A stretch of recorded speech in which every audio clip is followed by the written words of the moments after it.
أشهد أن لا إله إلا الله وحده لا شريك له وأشهد أن محمدا عبده ورسوله أما بعد فأعوذ بالله من الشيطان الرجيم بسم الله الرحمن الرحيم الحمد لله رب العالمين الرحمن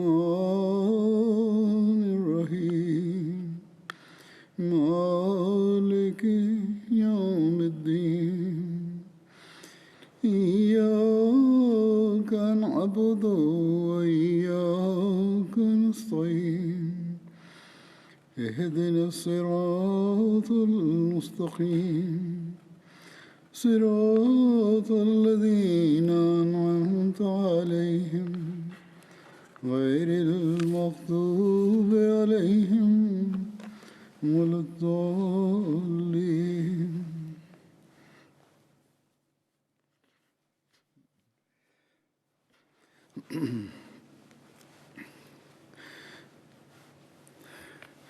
صحابہ کا ذکر ہوگا، قدری صحابہ کا.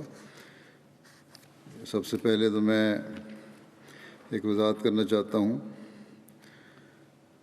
دو خطبے پہلے حضرت معاذ بن جبل کے جو بارے میں بیان ہوا تھا، اس میں ایک روایت تھی مسند احمد بن حنبل کی، جس میں ایک تھا کہ تعاون کے بارے میں کہا گیا تھا، اور کہ آپ نے فرمایا کہ ان قریب تم شام کی طرف ہجرت کرو گے. رسول پاک صلی اللہ علیہ وسلم نے فرمایا تھا، اور وہ تمہارے ہاتھوں فتح ہو جائے گا، لیکن وہاں پھوڑے پھنسیوں کی ایک بیماری تم پر مسلط ہو جائے گی جو آدمی کو سیڑھی کے پائے سے پکڑ لے گی. یہ ترجمے میں صحیح طرح ترجمہ نہیں بیان ہو سکا تھا، غلطی تھی، اور اس سے بات واضح بھی نہیں ہوتی. تو اس بارے میں جو صحیح ترجمے کے ساتھ روایت ہے وہ بیان کرتا ہوں دوبارہ. اسماعیل بن عبید اللہ سے روایت ہے کہ حضرت معاذ بن جبل رضی اللہ عنہ نے فرمایا کہ میں نے رسول اللہ صلی اللہ علیہ وسلم کو یہ فرماتے ہوئے سنا کہ تم لوگ شام کی طرف ہجرت کرو گے، وہ تمہارے لیے فتح کیا جائے گا. وہاں تم لوگوں میں ایک بیماری ظاہر ہوگی جو پھوڑے یا سخت کاٹنے والی چیز کی طرح ہوگی. وہ انسان کی ناف کے نچلے حصے میں ظاہر ہوگی. اب یہ جو ہے کہ سیڑھی کے پائے سے پکڑے گی، یہ ترجمہ مختلف الفاظ کا ہوتا ہے جو غلط کیا گیا تھا پہلے.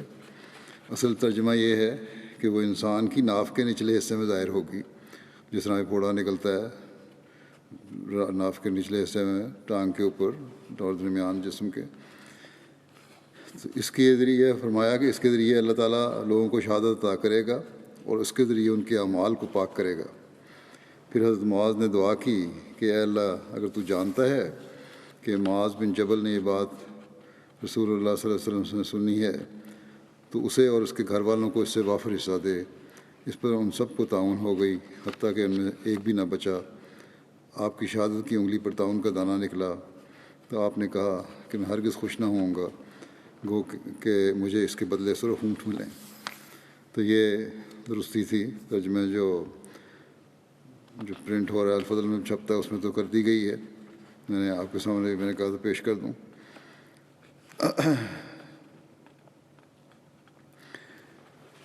اب جو ذکر چل رہا تھا وہ اس کے بعد وہ تھا حضرت عبداللہ بن عمر کا. اب وہی ذکر دوبارہ شروع ہوتا ہے.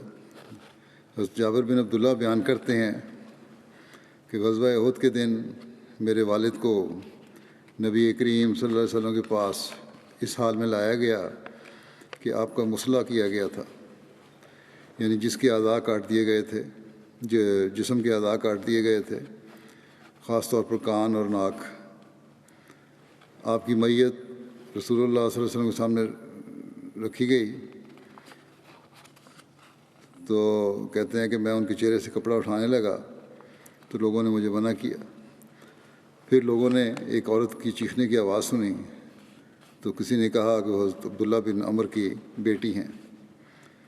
ان کا نام حضرت فاطمہ بن عمر تھا، یا یہ بھی کہا جاتا ہے کہ حضرت عبداللہ بن عمر کی بہن تھی.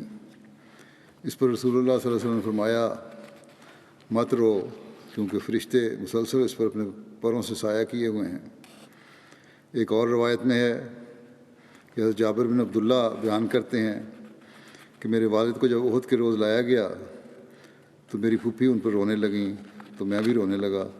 لوگ مجھے منع کرنے لگے مگر رسول اللہ صلی اللہ علیہ وسلم نے مجھے منع نہیں فرمایا.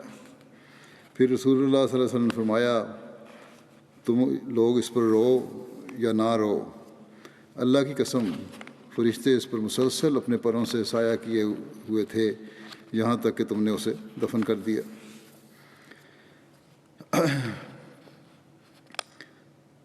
غزوہ احد کے شہداء کی نماز جنازہ کے بارے میں مختلف آراء ہیں، کافی اختلاف پایا جاتا ہے.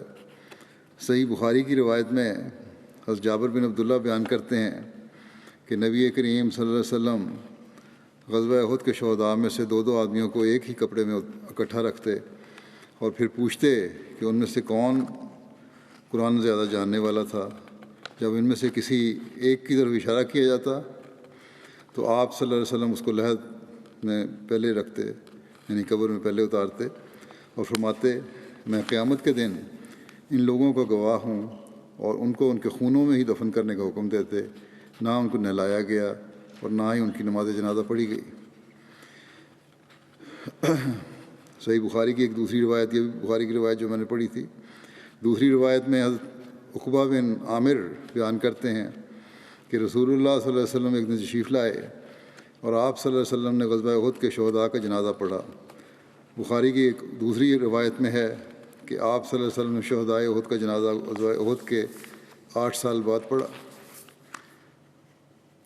سنن ابن ماجہ میں بیان ہے کہ حضرت ابن عباس بیان کرتے ہیں کہ غزوہ احد کے شہداء کو رسول اللہ صلی اللہ علیہ وسلم کی خدمت میں لایا جاتا اور آپ صلی اللہ علیہ وسلم 10 شہداء کا جنازہ پڑھتے اور حضرت حمزہ کی میت آپ صلی اللہ علیہ وسلم کے پاس ہی موجود رہتی جبکہ باقی شہداء کو لے جایا جاتا.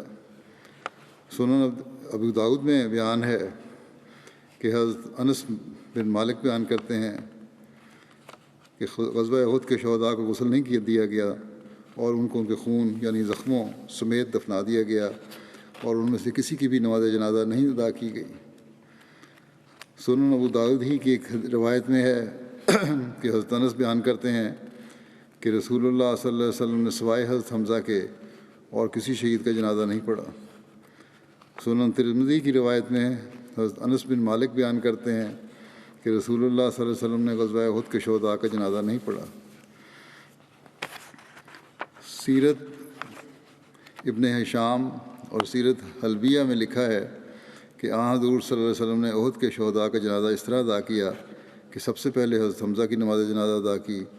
آپ نے نماز جنازہ میں 7 تکبیرات کہیں. سیرت حلبیہ کے مطابق 4 تکبیریں کہیں. اس کے بعد باقی شہداء کو ایک ایک کر کے لایا جاتا اور حضرت حمزہ کی میت کے ساتھ رکھا جاتا اور آپ ان دونوں کی نماز جنازہ ادا فرماتے اور اس طرح تمام شہداء کی نماز جنازہ ایک بار اور حضرت حمزہ کی نماز جنازہ 72 بار اور بعض کے نزدیک 92 بار ادا کی گئی. سیرت کی ایک کتاب دلائل النبوہ میں لکھا ہے کہ حضرت حمزہ کی میت کے پاس 9 شہداء کو اکٹھا لایا جاتا اور ان کی نماز جنازہ ادا کی جاتی. پھر ان 9 کو لے جایا جاتا اور مزید 9 شہداء کو لایا جاتا اور اس طرح تمام شہداء کی نماز جنازہ ادا کی گئی اور آپ نے ہر دفعہ نماز جنازہ میں 7 تکبیرات کہیں.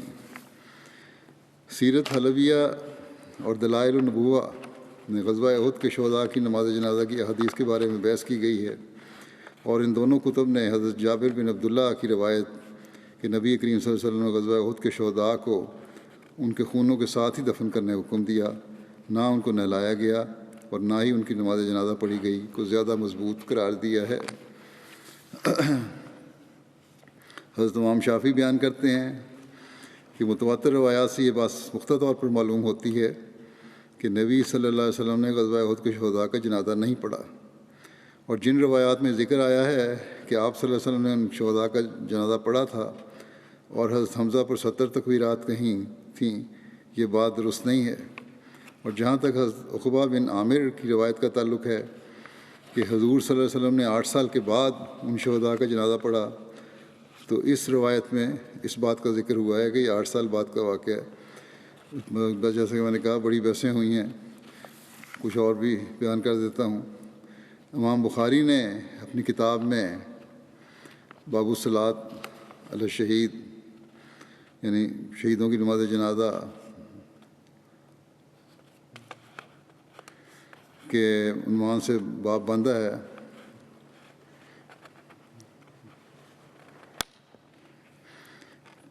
اور اس کے نیچے صرف 2 حدیثیں لائے ہیں۔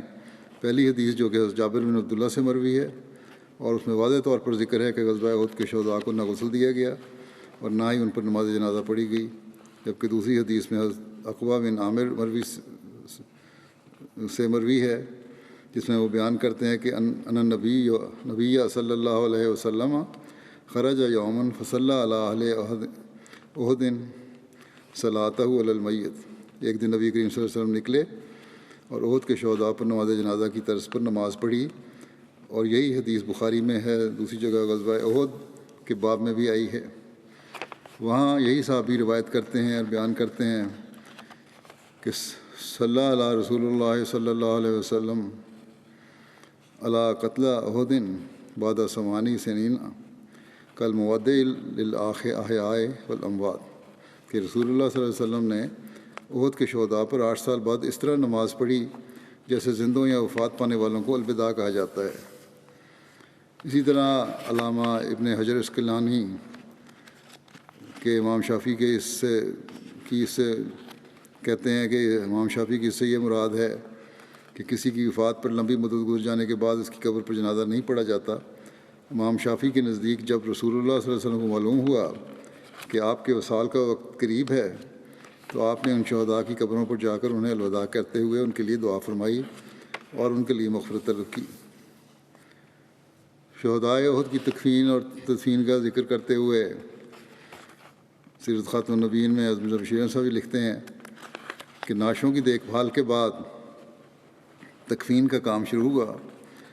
حضرت صلی اللہ علیہ وسلم نے ارشاد فرمایا کہ جو کپڑے شہداء کے بدن پر ہیں وہ اسی طرح رہنے دیے جائیں اور شہداء کو غسل نہ دیا جاوے، البتہ کسی کے پاس کفن کے لیے زائد کپڑا ہو تو وہ پہنے ہوئے کپڑوں کے اوپر لپیٹ دیا جاوے۔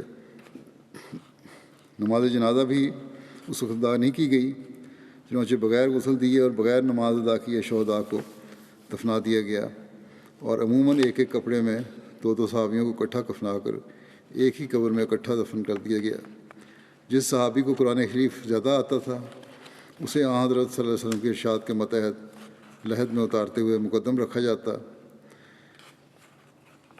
اور پھر لکھتے ہیں کہ گو اس وقت نماز جنازہ ادا نہیں کی گئی، لیکن بعد میں زمانہ وفات کے قریب حضرت صلی اللہ علیہ وسلم نے خاص طور پر شہداء احد پر جنازہ کی نماز ادا کی۔ یہ آپ نے مختلف تاریخوں سے استنباط کیا ہے، یا نماز پڑھی گئی ہے، دعا کی بھی ہو سکتا ہے، لیکن بہرحال بڑے درد سے ان کے لیے نماز جنازہ ادا کی اور بڑے درد سے ان کے لیے دعا فرمائی۔ ہو سکتا ہے کہ دعا کی ہو ان کی، جس طرح پہلے ذکر ہو چکا ہے، ہر ایک کی قبر پر جا کے دعا کی ہو اور بڑے درد سے ان کے لیے دعا فرمائی۔ حضرت جابر بن عبداللہ بیان کرتے ہیں کہ میں نے اپنے والد کے لیے غزوہ احد کے 6 ماہ بعد قبر بنائی اور انہیں اس میں دفن کیا، تو میں نے ان کے جسم میں کوئی تغیر نہیں دیکھا سوائے ان کی داڑھی کے چند بالوں کے جو زمین کے ساتھ لگے ہوئے تھے۔ ایک دوسری جگہ روایت میں آتا ہے کہ حضرت جابر بن عبداللہ بیان کرتے ہیں کہ غزوہ احد کے موقع پر ایک قبر میں 2 لوگوں کو دفن کیا گیا اور میرے والد کے ساتھ بھی ایک صحابی کو دفن کیا گیا۔ 6 ماہ گزر گئے، پھر میرے دل نے چاہا کہ میں انہیں الگ قبر میں اکیلا دفن کروں، چنانچہ میں نے انہیں قبر سے نکالا تو میں نے دیکھا کہ زمین نے ان کے جسم میں کچھ بھی تغیر نہیں کیا تھا سوائے اس کے کہ گوشت سے میں تھوڑا سا۔ غزوہ احد کے 46 سال بعد حضرت امیر معاویہ نے اپنے دور حکومت میں نہر جاری کی جس کا پانی غزوہ احد کے شہداء کی قبروں میں داخل ہو گیا۔ حضرت عبداللہ بن عمر اور حضرت عمر بن جموع کی قبر بھی پانی میں پانی داخل ہو گیا۔ جب ان کی قبر کھودی گئی تو ان پر 2 چادریں پڑی ہوئی تھیں، اور یہ روایت بیان کرنے والے کہتے ہیں کہ ان کے چہرے پر زخم تھا اور ان کا ہاتھ ان کے زخم پر تھا۔ اور پھر آگے جو روایت ہے اس کو بہرحال مول نظر ہے، بیان تو میں کر رہا ہوں لیکن ضروری نہیں ہے کہ اس پہ تسلی بھی ہو، یہ کیونکہ بعض تاریخی کتابوں میں لکھا ہے اور پڑھنے والے بعض پڑھتے بھی ہیں، اس لیے یہاں بیان کرنے کا مقصد صرف یہ ہے کہ یہ ہو سکتا ہے اس میں کچھ مبالغہ بھی کیا گیا ہو۔ بہرحال وہ کہتے ہیں کہ زخم سے جب ہاتھ ہٹایا گیا تو زخم سے خون جاری ہو گیا، جو ناممکن ہے۔ ان کا ہاتھ واپس زخم پر رکھ دیا گیا، پھر خون رک گیا۔ تو اس قسم کی روایتیں بھی بعض بیچ میں آ جاتی ہیں جو مول نظر ہوتی ہیں۔ جابر بن عبداللہ کہتے ہیں کہ میں نے قبر میں اپنے والد کو دیکھا تو ایسا معلوم ہوا گویا وہ سو رہے ہیں، حالانکہ 6 مہینے کے بعد جب انہوں نے نکالا تھا اس وقت بھی کہتے ہیں گوشت پر کچھ اثر تھا۔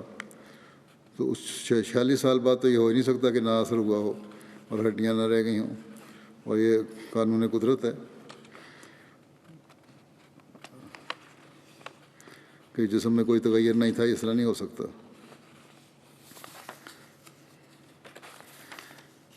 تو جابر بن عبداللہ بیان کرتے ہیں کہ مجھے رسول اللہ صلی اللہ علیہ وسلم نے ملے تو آپ نے فرمایا اے جابر کیا بات ہے، میں تمہیں غمگین دیکھ رہا ہوں۔ میں نے عرض کیا رسول اللہ صلی اللہ علیہ وسلم میرے والد غزوہ احد میں شہید ہو گئے اور وہ قرض اور اولاد چھوڑ گئے ہیں۔ آپ نے فرمایا کیا میں تمہیں اس چیز کی خوشخبری نہ دوں جس سے اللہ نے تمہارے والد سے ملاقات کی ہے؟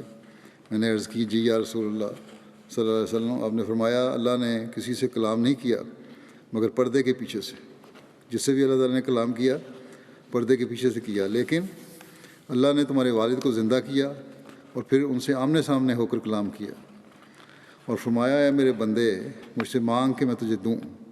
انہوں نے عرض کی کہ اے میرے رب مجھے دوبارہ زندہ کر دے تاکہ میں تیری راہ میں دوبارہ قتل کیا جاؤں۔ ایک روایت میں ہے کہ اس موقع پر حضرت عبداللہ نے عرض کی کہ اے میرے رب میں نے تیری عبادت کا حق ادا نہیں کیا، میری تمنا ہے کہ تو مجھے دوبارہ دنیا میں بھیج تاکہ میں تیرے نبی صلی اللہ علیہ وسلم کے ساتھ ہو کر تیری راہ میں لڑوں اور تیری راہ میں دوبارہ مارا جاؤں۔ اس پر اللہ تعالیٰ نے فرمایا کہ میں یہ فیصلہ کر چکا ہوں کہ جو ایک بار مر جائے وہ دنیا میں دوبارہ نہیں لٹائے جائیں گے۔ حضرت عبداللہ بن عمر نے اللہ سے عرض کی کہ اے میرے رب میرے پیچھے رہنے والوں تک یہ بات پہنچا دے۔ اس موقع پر اللہ تعالیٰ نے یہ آیت نازل فرمائی کہ وَلَا تَحْسَبَنَّ الَّذِينَ قُتِلُوا فِي سَبِيلِ اللَّهِ أَمْوَاتًا بَلْ أَحْيَاءٌ عِندَ رَبِّهِمْ يُرْزَقُونَ، یعنی جو اللہ کی راہ میں مارے گئے تم انہیں ہرگز مردہ نہ سمجھو بلکہ وہ تو زندہ ہیں۔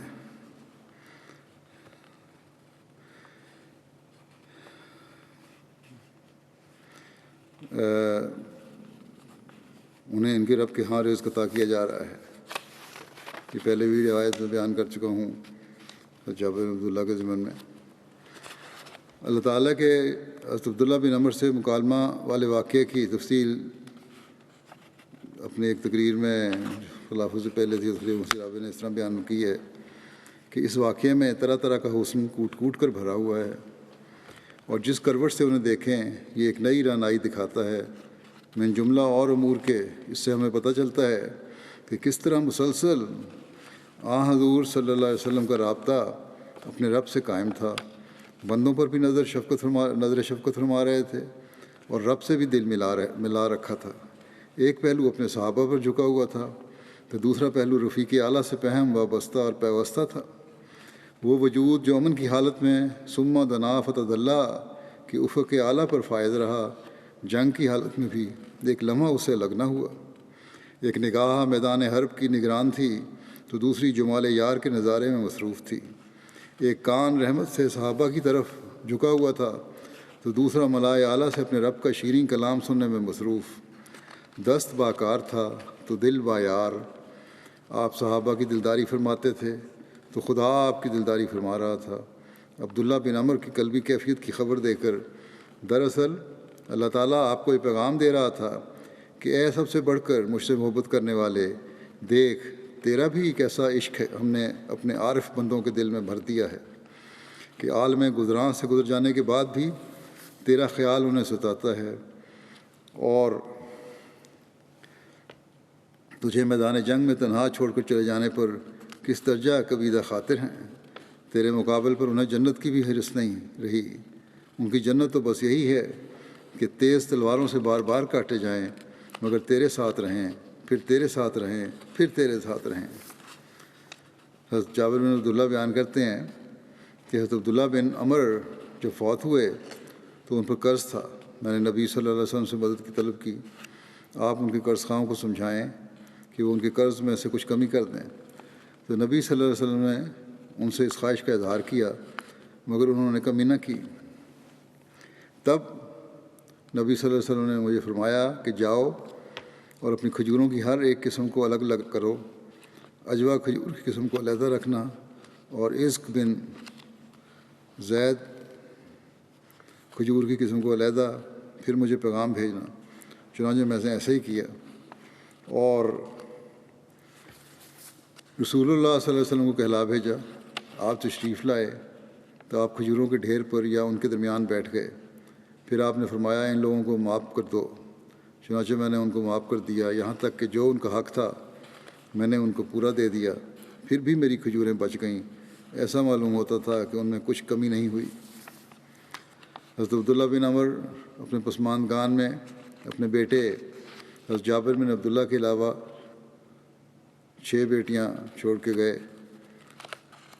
صحیح بخاری کی ایک روایت کے مطابق حضرت عبداللہ بن عمر نے پسماندگان میں 7 یا 9 بیٹیاں چھوڑی تھیں۔ اب اگلا جن صحابی کا ذکر ہے ان کا نام ہے حضرت ابو دجانہ حضرت سماک بن خرشہ۔ حضرت ابو دجانہ کا تعلق انصار کے قبیلہ خزرج کی شاخ بنو ساعدہ سے ہے۔ حضرت ابو دجانہ کے والد کا نام خرشہ تھا، بعض کہتے ہیں کہ اوس تھا، اور ان کے دادا کا نام خرشہ تھا۔ حضرت ابو دجانہ کی والدہ کا نام حزمہ بنت حرملہ تھا۔ آپ اپنے نام کی نسبت اپنی کنیت ابو دجانہ سے زیادہ مشہور تھے۔ حضرت ابو دجانہ کا ایک بیٹا تھا جس کا نام خالد تھا، اور اس کی والدہ کا نام آمنہ بنت عمر تھا۔ حضرت عتبہ بن غزوان مکہ سے ہجرت کر کے جب مدینہ پہنچے تو رسول اللہ صلی اللہ علیہ وسلم نے ان کے اور حضرت ابو دجانہ کے درمیان مواخات قائم فرمائی۔ حضرت ابو دجانہ غزوہ بدر، احد اور دیگر تمام غزوات میں رسول اللہ صلی اللہ علیہ وسلم کے ہمراہ رہے۔ حضرت ابو دجانہ کا شمار انصار کے کبار صحابہ میں ہوتا تھا، اور انہیں رسول اللہ صلی اللہ علیہ وسلم کے غزوات میں نمایاں حیثیت حاصل تھی۔ جب جنگ ہوتی تو حضرت ابو دجانہ بہت شجاعت کا اظہار کرتے، اور وہ کمال کے گھوڑ سوار تھے۔ ان کے پاس سرخ رنگ کا ایک رومال تھا جسے وہ صرف جنگ کے وقت سر پر باندھتے تھے۔ جب وہ سرخ رومال سر پر باندھتے تو لوگوں کو علم ہو جاتا کہ اب وہ لڑائی کے لیے تیار ہیں۔ حضرت ابو دجانہ کا شمار دلیر اور بہادر لوگوں میں ہوتا تھا۔ محمد بن ابراہیم اپنے والد سے روایت کرتے ہیں کہ حضرت ابو دجانہ جنگوں میں اپنے سرخ عمامے کی وجہ سے پہچانے جاتے تھے، اور غزوہ بدر میں بھی یہ ان کے سر پر تھا۔ اور محمد بن عمر کہتے ہیں کہ حضرت ابو دجانہ غزوہ احد میں بھی اسی طرح شامل ہوئے اور رسول اللہ صلی اللہ علیہ وسلم کے ساتھ ثابت قدم رہے اور موت پر آپ سے بیعت کی۔ غزوہ احد کے دن حضرت ابو دجانہ اور حضرت مصعب بن عمیر نے رسول اللہ صلی اللہ علیہ وسلم کا بھرپور دفاع کیا۔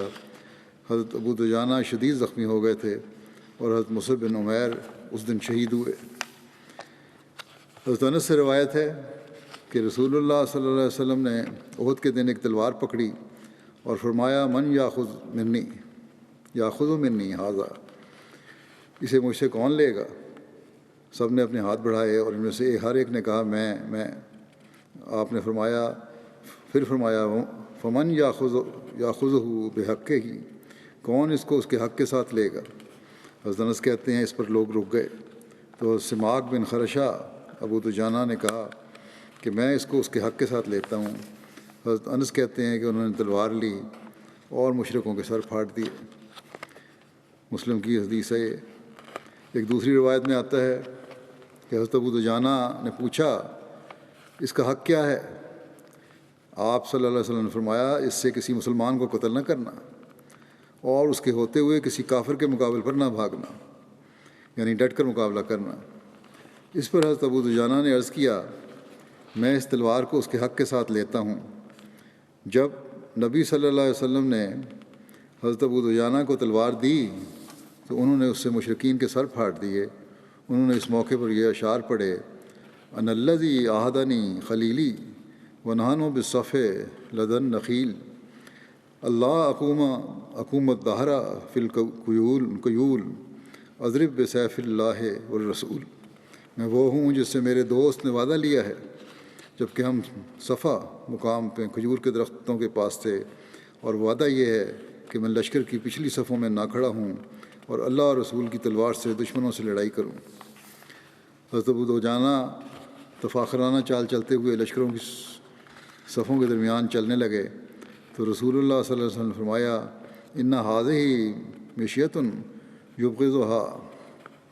یبغضها اللہ عز وجل الا فی ھذا المقام، کہ یہ ایسی چال ہے جو اللہ عز وجل کو ناپسند ہے سوائے اس مقام کے، یعنی جنگ کے موقع پر۔ حضرت زبیر بن عوام بیان کرتے ہیں کہ رسول اللہ صلی اللہ علیہ وسلم نے احد کے دن ایک تلوار پیش کی اور فرمایا من یاخذ ھذا السیف سیفہ بحق ہی، کہ کون ہے جو اس تلوار کو اس کے حق کے ساتھ لے گا۔ حضرت زبیر کہتے ہیں میں کھڑا ہوا اور عرض کیا یا رسول اللہ صلی اللہ علیہ وسلم آپ صلی اللہ علیہ وسلم نے مجھ سے اعراض فرمایا۔ رسول اللہ صلی اللہ علیہ وسلم نے پھر فرمایا کون ہے جو اس تلوار کو اس کے حق کے ساتھ لے گا؟ میں نے پھر عرض کیا یا رسول اللہ میں۔ آپ نے پھر مجھ سے اعراض فرمایا۔ رسول اللہ صلی اللہ علیہ وسلم نے پھر فرمایا کون ہے جو اس تلوار کو اس کے حق کے ساتھ لے گا؟ حضرت ابو دجانہ سماک بن خرشہ کھڑے ہوئے اور عرض کیا یا رسول اللہ میں اس تلوار کو اس کے حق کے ساتھ لیتا ہوں، اور اس کا حق کیا ہے؟ آپ نے فرمایا اس سے کسی مسلمان کو قتل نہ کرنا اور اس کے ہوتے ہوئے کسی کافر سے نہ بھاگنا، ڈٹ کر مقابلہ کرنا۔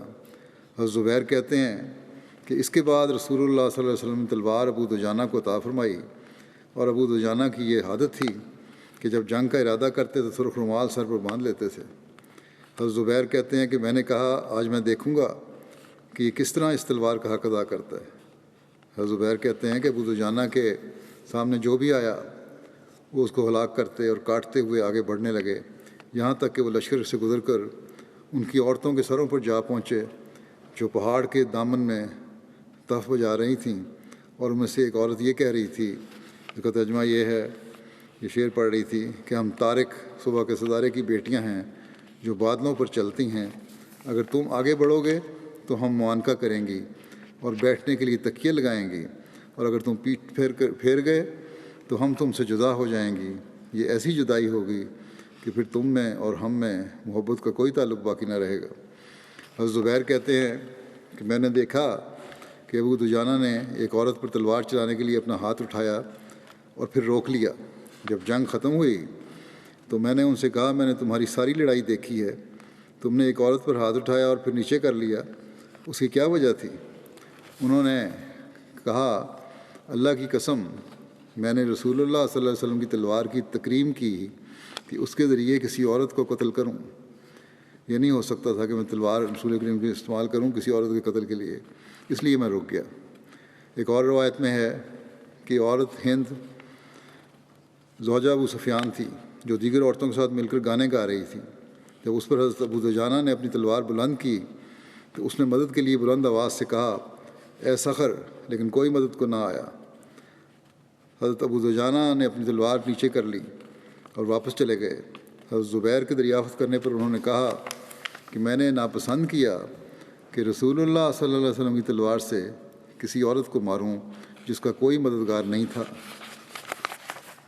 حضرت ابو دجانہ کے اس واقعے کا ذکر کرتے ہوئے سید خاتم النبیین میں حضرت مرزا بشیر احمد صاحب نے اس طرح بیان فرمایا ہے کہ مبارزت میں جب کفار قریش کو ہزیمت اٹھانی پڑی تو کفار نے یہ نظارہ دیکھا تو غضب میں آ کر عام دھاوا بول دیا۔ مسلمان بھی تکبیر کے نعرے لگاتے ہوئے آگے بڑھے اور دونوں فوجیں آپس میں گتھم گتھاں ہو گئیں۔ غالباً اسی موقع پر آن حضرت صلی اللہ علیہ وسلم نے اپنی تلوار ہاتھ میں لے کر فرمایا، کون ہے جو اسے لے کر اس کا حق ادا کرے؟ بہت سے صحابہ نے فخر کی خواہش میں اپنے ہاتھ پھیلائے، جن میں حضرت عمر اور زبیر، بلکہ بعض روایات کی روح سے حضرت ابوبکر اور حضرت علی بھی شامل تھے، مگر آپ صلی اللہ علیہ وسلم نے اپنا ہاتھ روکے رکھا اور یہی فرماتے رہے کہ کوئی ہے جو اس کا حق ادا کرے۔ آخر ابو دجانہ انصاری نے اپنا ہاتھ آگے بڑھایا اور عرض کیا، یا رسول اللہ مجھے عنایت فرمائیے۔ آپ نے یہ تلوار انہیں دے دی اور ابو دجانہ نے اسے ہاتھ میں لے کر تبختر کی چال سے، یعنی بڑے فخر سے اور چلتے ہوئے کفار کی طرف آگے بڑھے۔ حضرت صلی اللہ علیہ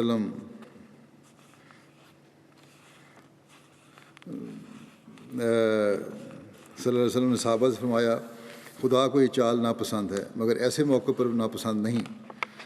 زبیر جو حضرت صلی اللہ علیہ وسلم کی تلوار لینے کے سب سے زیادہ خواہش مند تھے اور قرب رشتے کی وجہ سے اپنا حق بھی زیادہ سمجھتے تھے، دل ہی دل میں پیچ و داب کھانے لگے کہ کیا وجہ ہے کہ حضرت صلی اللہ علیہ وسلم نے مجھے یہ تلوار نہیں دی اور ابو دجانہ کو دے دی۔ اور اپنی اس پریشانی کو دور کرنے کے لیے انہوں نے دل میں عہد کیا کہ میں اس میدان میں ابو دجانہ کے ساتھ ساتھ رہوں گا اور دیکھوں گا کہ وہ اس تلوار کے ساتھ کیا کرتا ہے۔ چنانچہ وہ کہتے ہیں کہ ابو دجانہ نے اپنے سر پر ایک سرخ کپڑا باندھا اور اس تلوار کو لے کر حمد کے گیت گنگناتا ہوا مشرکین کی صفوں میں گھس گیا، اور میں نے دیکھا کہ جدھر جاتا تھا گویا موت بکھیرتا جاتا تھا، اور میں نے کسی آدمی کو نہیں دیکھا جو اس کے سامنے آیا ہو اور پھر وہ بچا ہو، حتیٰ کہ وہ لشکر قریش میں سے اپنا راستہ کاٹتا ہوا لشکر کے دوسرے کنارے نکل گیا جہاں قریش کی عورتیں کھڑی تھیں۔ ہند زوجہ ابو سفیان جو بڑے زور شور سے اپنی مردوں کو جوش دلا رہی تھی، اس کے سامنے آئی اور ابو دجانہ نے اپنی تلوار اس کے اوپر اٹھائی، جس پر ہند نے بڑے زور سے چیخ ماری اور اپنے مردوں کو امداد کے لیے بلایا، مگر کوئی شخص اس کی مدد کو نہ آیا۔ لیکن میں نے دیکھا، زبیر کہتے ہیں کہ میں نے دیکھا کہ ابو دجانہ نے خود بخود ہی اپنی تلوار نیچے کر لی اور وہاں سے ہٹ آیا۔ زبیر روایت کرتے ہیں کہ اس موقع پر میں نے ابو دجانہ سے پوچھا کہ یہ کیا ماجرا ہے کہ پہلے تم نے تلوار اٹھائی پھر نیچے کر لی؟ اس نے کہا کہ میرا دل اس بات پر تیار نہیں ہوا کہ رسول اللہ صلی اللہ علیہ وسلم کی تلوار ایک عورت پر چلاؤں، اور عورت بھی وہ جس کے ساتھ اس وقت کوئی مرد محافظ نہیں تھا۔ زبیر کہتے ہیں میں نے اس وقت سمجھا کہ واقعی جو حق رسول اللہ صلی اللہ علیہ وسلم کی تلوار کا ابو دجانہ نے ادا کیا ہے وہ شاید میں نہ کر سکتا، اور میرے دل کی خلش دور ہو گئی۔ خلیفہ مسیح ثانی نے اس واقعے کو یوں بیان فرمایا ہے، فرماتے ہیں کہ احد کی جنگ میں رسول کریم صلی اللہ علیہ وسلم نے ایک تلوار پیش کی اور فرمایا یہ تلوار میں اس شخص کو دوں گا جو اس کا حق ادا کرنے کا وعدہ کرے۔ بہت سے لوگ اس تلوار کو لینے کے لیے کھڑے ہوئے۔ آپ نے ابو دجانہ انصاری کو وہ تلوار دی۔ لڑائی میں ایک جگہ مکے والوں کے کچھ سپاہی ابو دجانہ پر حملہ آور ہوئے۔ جب آپ ان سے لڑ رہے تھے تو آپ نے دیکھا کہ ایک سپاہی سب سے زیادہ جوش کے ساتھ لڑائی میں حصہ لے رہا ہے۔ آپ نے تلوار اٹھائی اور اس کی طرف لپکے، لیکن پھر اس کو چھوڑ کر واپس آ گئے، یعنی حضرت دجانہ نے تلوار اٹھائی اس کی طرف لپکے لیکن پھر چھوڑ کے واپس آ گئے۔ آپ کے کسی دوست نے پوچھا کہ آپ نے اسے کیوں چھوڑ دیا؟ تو انہوں نے جواب دیا کہ جب اس کے پاس گیا تو اس کے منہ سے ایک ایسا فکرہ نکلا جس سے مجھے معلوم ہو گیا کہ وہ مرد نہیں عورت ہے۔ ان کے ساتھی نے کہا بہرحال وہ سپاہیوں کی طرح فوج میں لڑ رہی تھی، پھر آپ نے اسے چھوڑا کیوں؟ ابو دجانہ نے کہا میرے دل نے برداشت نہ کیا کہ میں رسول کریم صلی اللہ علیہ وسلم کی دی ہوئی تلوار کو ایک کمزور عورت پر چلاؤں۔ غرض مسلم عورت فرماتے ہیں کہ غرض اپنے آپ صلی اللہ علیہ وسلم عورتوں کے ادب اور احترام کی ہمیشہ تعلیم دیتے تھے، جس کی وجہ سے کفار کی عورتیں زیادہ دلیری سے مسلمانوں کو نقصان پہنچانے کی کوشش کرتی تھیں، مگر پھر بھی مسلمان ان باتوں کو برداشت کرتے چلے جاتے تھے۔ ابو دجانہ کے متعلق مشہور مستشرق سر ولیم میور لکھتے ہیں کہ جنگ کی ابتدا میں محمد صلی اللہ علیہ وسلم نے اپنی تلوار لی اور فرمایا کون یہ تلوار اس کے حق کے ساتھ لے گا؟ عمر، زبیر اور بہت سے صحابہ نے لینے کی خواہش کی، لیکن رسول اللہ صلی اللہ علیہ وسلم نے منع کر دیا۔ آخر میں ابو دجانہ نے عرض کیا تو محمد صلی اللہ علیہ وسلم نے ان کو دے دی، اور انہوں نے اس کے ساتھ کافروں کے سر تن سے جدا کرنے شروع کر دیے۔ پھر لکھتے ہیں وہ کہ مسلمانوں کے خطرناک حملوں کے سامنے مکی لشکر کے پاؤں اکھڑنے لگے۔ قریش کے رسالے نے کئی دفعہ یہ کوشش کی کہ اسلامی فوج کے بائیں طرف عقب سے ہو کر حملہ کریں، مگر ہر دفعہ ان 50 تیر اندازوں کو تیر کھا کر پیچھے ہٹنا پڑا جو محمد صلی اللہ علیہ وسلم نے وہاں خاص طور پر متعین کیے ہوئے تھے۔ مسلمانوں کی طرف سے احد کے میدان میں بھی وہی شجاعت و مردانگی اور موت و خطر سے وہی بے پرواہی دکھائی گئی جو بدر کے موقع پر انہوں نے دکھائی تھی۔ مکہ کے لشکر کی صفیں پھٹ جاتی تھیں جب اپنی خود کے ساتھ سرخ رومال باندھے ابو دجانہ ان پر حملہ کرتا تھا، اور اس تلوار کے ساتھ جو اسے خود محمد صلی اللہ علیہ وسلم نے دی تھی چاروں طرف گویا موت بکھیرتا جاتا تھا۔ حمزہ اپنے سر پر شتر مرغ کے پروں کی گلگی لہراتا ہوا ہر جگہ نمایاں نظر آتا تھا۔ علی اپنے لمبے اور سفید پریرے کے ساتھ، اور زبیر اپنی شوخ رنگ کی چمکتی ہوئی زرد پگڑی کے ساتھ بہادران ایلیت کی طرح جہاں بھی جاتے تھے دشمن کے واسطے موت و پریشانی کا پیغام اپنے ساتھ لے جاتے تھے۔ یہ وہ نظارے ہیں جہاں بعد کی اسلامی فتوحات کے ہیرو تربیت پذیر ہوئے۔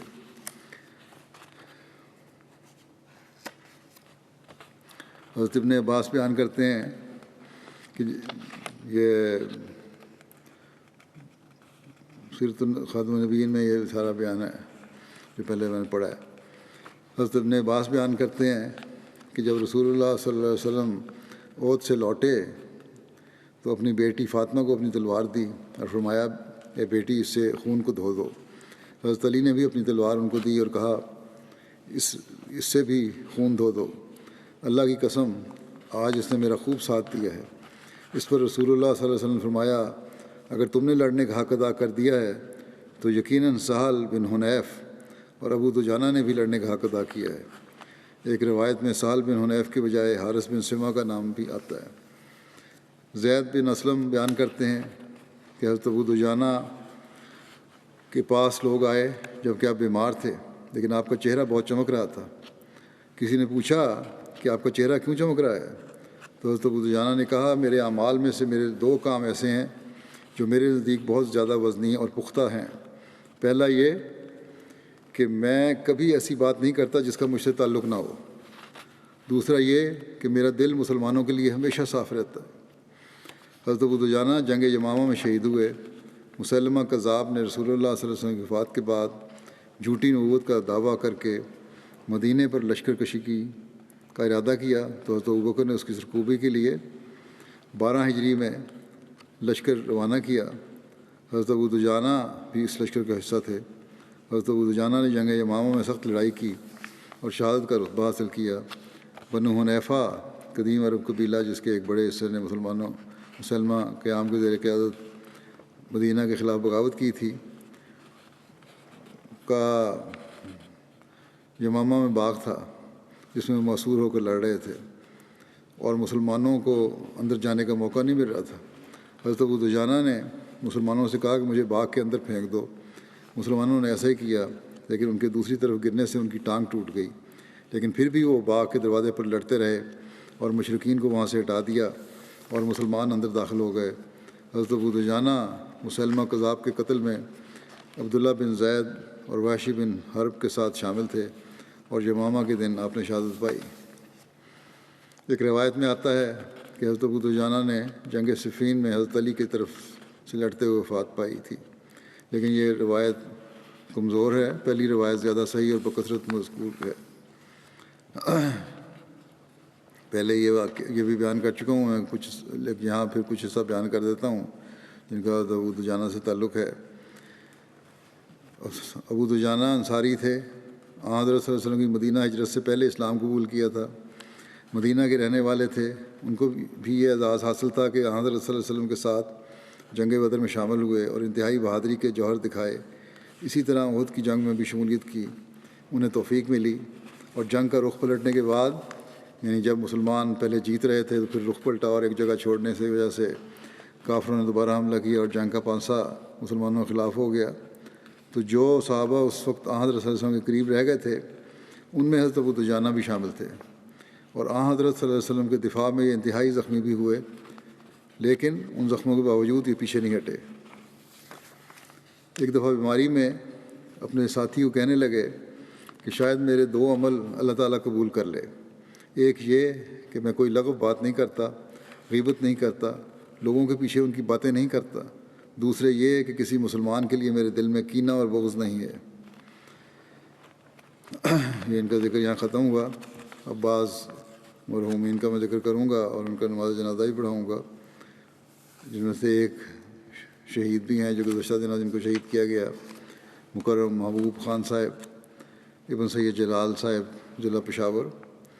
محبوب خان صاحب کو مخالفین احمدیت نے 8 نومبر 2020 کو صبح 8 بجے شیخ محمدی گاؤں پشاور میں فائرنگ کر کے شہید کر دیا تھا۔ انا للہ و انا الیہ راجعون۔ تفصیلات کے مطابق محبوب خان صاحب 6 نومبر کو خوشحال ٹاؤن پشاور سے اپنی نواسی جو اپنی فیملی کے ہمراہ ملکہ قصبہ شیخ محمدی میں رہتی ہے ان سے ملنے گئے۔ 8 نومبر کو واپسی کے لیے گھر سے نکلے، بس اسٹاپ کے قریب پہنچے تھے کہ نامعلوم افراد نے تعاقب کر کے فائرنگ کر کے ان پر فائرنگ کر دی۔ ایک فائر سر میں پشت سے لگا اور گولی سامنے سے نکل گئی، جس سے موقع پر ہی وفات ہو گئی۔ انا للہ و انا الیہ راجعون۔ وہ وقوع کے بعد قاتل فرار ہو گیا، ایک ہی تھا، فرار ہو گیا۔ شہید مرحوم کی عمر تقریباً 80 سال تھی۔ شہید مرحوم پبلک ہیلتھ انجینئرنگ ڈپارٹمنٹ سے 202 میں بحیثیت آفس سپرنٹینڈنٹ ریٹائر ہونے کے بعد پینشنر کی حیثیت سے زندگی بسر کر رہے تھے۔ شہید مرحوم کے والد سید جلال صاحب نے 1930 کی دہائی میں بیعت کی تھی۔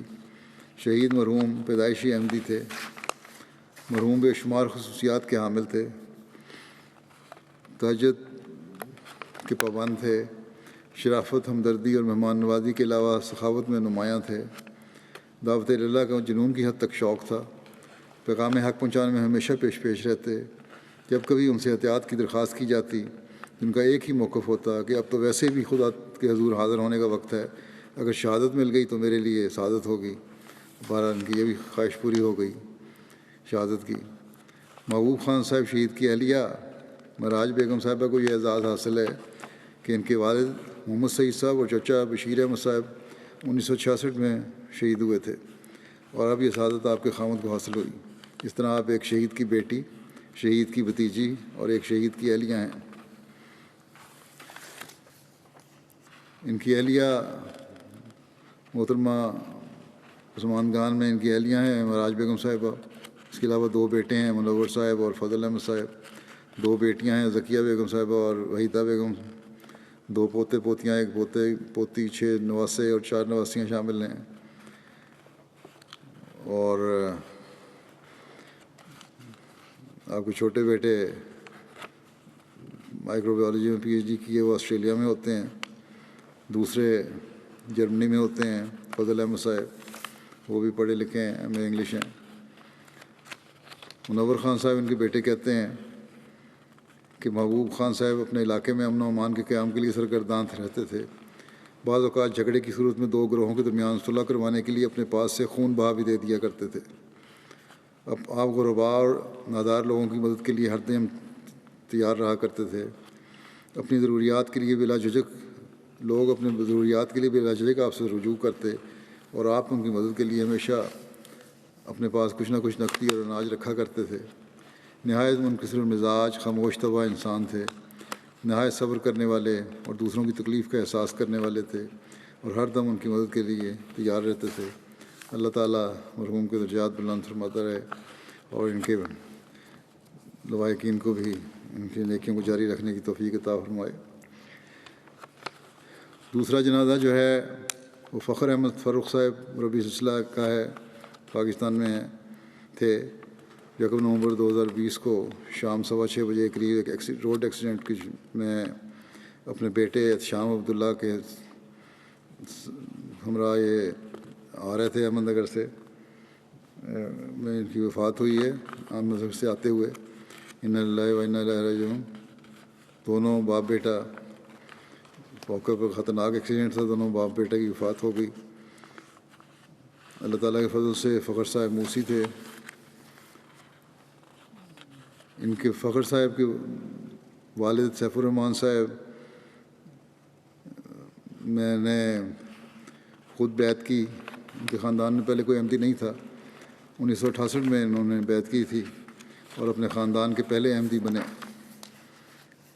1996 میں جامعہ احمدیہ روا سے فارغ تحصیل ہونے کے بعد پاکستان میں مختلف مقامات پر ان کو خدمت کی توفیق ملی فخر صاحب کو۔ پھر انہیں آئیوری کوسٹ مغربی افریقہ بھجوایا گیا اور پھر گزشتہ 8 سال سے احمد نگر میں بطور مربی سلسلہ خدمت کی توفیق پا رہے تھے۔ ان کی شادی طاہرہ فخر صاحبہ سے ہوئی، جو علی اصغر صاحب کی بیٹی ہیں۔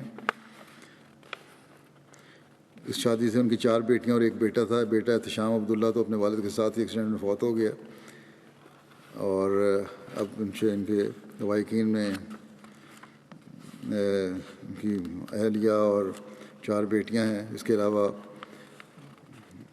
والدہ ہیں ان کی اور بہن بھائی ہیں۔ ان کی بیٹیاں ہیں وجیہ، تصبو، عزیزہ، خافیہ فخر، سمرین فخر اور مہرین فخر۔ ان کی فخر صاحب کی اہلیہ طاہرہ صاحبہ لکھتی ہیں کہ ہماری شادی جب ہوئی ہے تو مربی صاحب کی خوشاب کے گاؤں میں وہاں پوسٹنگ تھی، وہاں متعین تھے یہ، اور جب میں وہاں سینٹر میں گئی تو انہوں نے مجھے جو مربی کی بیوی کے فرائض ہوتے ہیں ان کے بارے میں بتایا اور سمجھایا کہ اب تم میرے ساتھ وقف ہو، تمہیں بھی جماعتی کاموں میں بڑھ چڑھ کے حصہ لینا چاہیے۔ اس طرح تربیت کی۔ اس کے بعد ان کی ٹرانسفر بدین ہو گئی۔ مربی صاحب تو پہلے چلے گئے، یہ کچھ عرصے کے بعد گئی ہیں، تو کہتی ہیں جس دن میں وہاں پہنچی، میں نے پہلے اطلاع بھی دی ہوئی تھی، لیکن وہاں گئی تو مربی صاحب وہاں سینٹر میں گھر میں نہیں تھے۔ میں باہر بیٹھی رہی دھوپ میں مسجد میں، پتہ لگا کہ مربی صاحب کسی معلم کی اہلیہ بیمار ہیں، اس کو خون دینے کی ضرورت ہے تو خون دینے گئے ہوئے ہیں۔ تو میں نے ان کو پوچھا واپسی پہ کہ اتنا سارا دن میں بیٹھی رہی دھوپ میں، آپ کو پتہ تھا میں آ رہی ہوں لمبا سفر کر کے؟ انہوں نے کہا کہ وہ کام بھی بڑا ضروری تھا، اور مجھے سمجھایا کہ اس طرح قربانی کرنی چاہیے۔ آئیوری کوسٹ جب بھی گئے ہیں وہاں بھی خدمت خلق کے کام بہت کرتے رہے، خدمت دین کے کاموں کے ساتھ، اور ہمیشہ بھی بچوں پر دین کو مقدم رکھا۔ کہتی ہیں ان کی اہلیہ کہ میری طبیعت ایک دفعہ خراب ہو گئی، بیٹی کی پیدائش ہونے والی تھی، مربی صاحب میڈیکل کیمپ کے سلسلے میں گئے ہوئے تھے، ڈاکٹر نے حالت تشویشناک بتائی، لیکن مربی صاحب مجھے چھوڑ کے چلے گئے، صرف اتنا کہا کہ اللہ فضل کرے گا، تم واقف زندگی کی بیوی ہو، تمہیں کچھ نہیں ہوگا۔ غرض کہ مربی صاحب نے ہر معاملے میں دین کو دنیا پر مقدم رکھا، مہمان نوازی، خدمت خلق، خدمت دین کرنے والے تھے، اپنے پرائے سب سے پیار کرنے والے تھے، بچوں کے ساتھ دوستانہ تعلق تھا۔ کوئی مسئلہ ہو، خواہ گھریلو ہو یا خاندانی ہو، جماعتی ہو یا غیر جماعت احباب کا ہو، بڑی خوش اسلوبی سے سلجھاتے تھے۔ بچوں کو بھی یہی سمجھاتے تھے کہ تم واقف زندگی کے بچے ہو اور ایک مربی کی اولاد ہو، اس لیے ہمیشہ دین کو دنیا پر ترجیح دینی ہے اور اپنا اچھا نمونہ پیش کرنا ہے۔ واسط صاحب مربی ہیں آئیوری کوسٹ میں، کہتے ہیں کہ فخر صاحب بطور مبلغ آئیوری کوسٹ تشریف لائے، بہت ملنسار، ہنسمکھ، اچھی طبیعت کے مالک تھے۔ ان کی شخصیت کی خاص بات ان کی دل مو لینے والی گفتگو تھی، جس سے ملتے اسے اپنے گرویدہ کر لیتے۔ 5 سال تک عمر ریجن میں بطور مبلغ خدمت کی، اور اس نے اخلاق اور ہمدردی کی وجہ سے ہر چھوٹا بڑا آپ سے بہت تعلق رکھتا تھا اور ہمیشہ ذکر کرتا ہے۔ جلسے سالانہ پر جانے کے لیے بعض غرباء کو کرایہ کی ادائیگی بھی خفیہ طور پر کر دیتے تھے، اور کہتے ہیں ان کے عرصہ قیام کے دوران ان کی ریجن ہمیشہ حاضری میں اول رہی ہے۔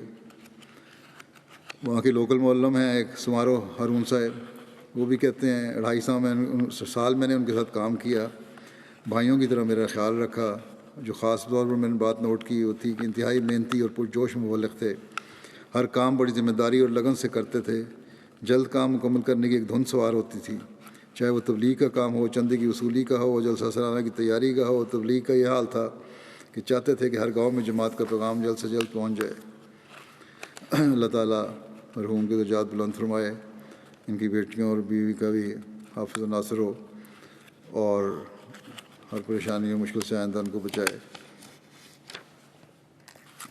تیسرا جنازہ ہے مربی صاحب کے بیٹے فخر احمد فروخ کا، انا احتشام عبداللہ کا، جو ان کا بیٹے ہیں فخر احمد فروخ کے. یہ بھی جیسا کہ بتایا میں نے اپنے والد کے ساتھ ہی روڈ ایکسیڈنٹ میں وفات پا گئے تھے. اللہ تعالیٰ کے فضل سے وقف نو کی بابرکت تحریک میں شامل تھے اور فرسٹ ایئر میں پڑھ رہے تھے آج کل، اور موسی تو نہیں تھے لیکن موسی وام فل کیا تھا جو جمع نہیں کرایا تھا. بہرحال کارپردار اس پہ کارروائی کر سکتی ہے اگر فارم فل تھا تو. میرا بیٹا، ان کی والدہ اہلیہ کہتی ہیں، بیٹے کی والدہ، میرا بیٹا بہت سی خوبیوں کا مالک تھا، نیک صالح اور تابع دار تھا، وقف نو کی تاریخ میں شامل تھا، نمازوں کو پابند تھا. زعیم صاحب خدا ملم کے ہر حکم کی تعمیل کرتا اور ڈیوٹی وغیرہ بڑی خوشحالی سے دیتا تھا، اور اس دن بھی ڈیوٹی مسجد میں دے رہا تھا. یہ دی اس نے جس نے وفات پائی ہے اس نے. اللہ تعالیٰ مرحوم سے بھی مغفرت الرحم کو سلوک فرمائے، درجات بلند کرے. اور اگلا جنازہ ہے مکرم ڈاکٹر عبدالکریم صاحب ابن میاں عبداللطیف صاحب ربا کا، جو ریٹائرڈ اکنامک ایڈوائزر تھے اسٹیٹ بینک آف پاکستان کے. ان کی 14 ستمبر کو ان کی وفات ہوئی 92 سال کی عمر میں. انا للہ و انا الیہ راجعون. حضرت مسیح علیہ السلام کے صحابی حضرت مولوی محمد علی صاحب کے پوتے تھے. قادیان کے تعلیم اسلام کالج کے پہلے بیچ میں شامل تھے. جب کالج منتقل ہوا لاہور پارٹیشن کے بعد تو تعلیم اسلام کالج کے طالب علم کی حیثیت سے پنجاب یونیورسٹی میں سے ایم اے کیا. اس وقت پوری یونیورسٹی میں تعلیم اسلام کالج کے واحد طالب علم تھے. بعد میں اسٹیٹ بینک آف پاکستان کی جانب سے اسکالرشپ پر جارج واشنگٹن یونیورسٹی میں اکنامکس میں پی ایچ ڈی کرنے کے لیے امریکہ چلے گئے، اور وہاں بھی مسجد فضل میں ان کی رہائش رکھی اور وہاں فارغ وقت میں تبلیغی سرگرمیوں میں مصروف رہتے تھے. ڈاکٹر صاحب کو پاکستان سے بےحد پیار تھا. انہوں نے اپنے کیریئر میں عالمی بینک جیسے بین الاقوامی اداروں کے ساتھ مستقل طور پر کام کرنے کے باوجود ہمیشہ پاکستان میں ہی رہ کر کام کا انتخاب کیا.